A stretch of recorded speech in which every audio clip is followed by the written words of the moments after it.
ভেনেজুয়েলার president Nicolas মাদুরোকে আটকের পর বিশেষভাবে আলোচনায় আসেন রাজনীতিবিদ ও শিল্প প্রকৌশলী মাচাদো, যার পুরো নাম মারিয়া করিনা মাচাদো পারিস্কা।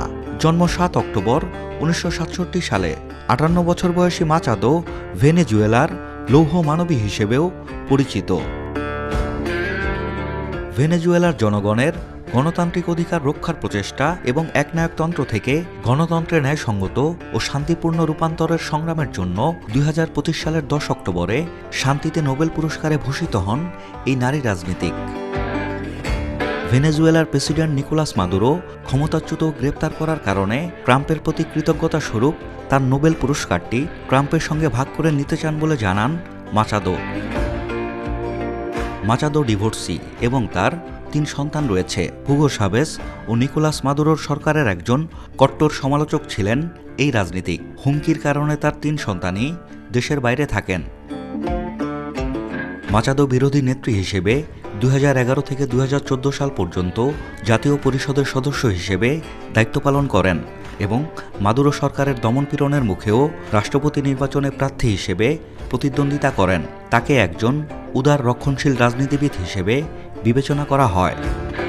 ২০১৮ সালে মাচাদোকে বিবিসির ১০০ নারীর একজন হিসেবে তালিকাভুক্ত করা হয়। ২০২৫ সালে টাইম ম্যাগাজিন তাকে বিশ্বের ১০০ সর্বাধিক প্রভাবশালী ব্যক্তির একজন হিসেবে তালিকাভুক্ত করেন।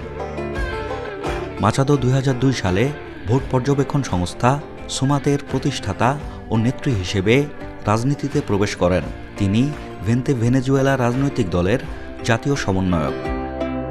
মাচাদো ২০১২ সালে ভেনেজুয়েলার রাষ্ট্রপতি নির্বাচনে প্রার্থী ছিলেন।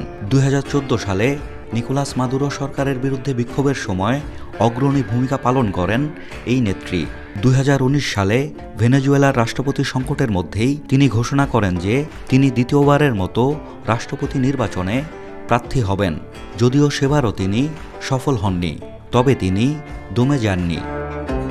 ২০২৩ সালে আবারও প্রেসিডেন্ট নির্বাচনে প্রার্থী হওয়ার ঘোষণা দেন মাচাদো, কিন্তু সরকার তাকে প্রার্থী হতে বাধা দেয়। পরে তিনি বিরোধী দলের বিকল্প প্রার্থী এদমুন্দো গঞ্জালেস উরুতিয়ার পক্ষে দাঁড়ান। সেই নির্বাচনে বিরোধী দল দাবি করে তারা জিতেছে, কিন্তু সরকার ফলাফল জাল করে ক্ষমতায় থেকে গেছে।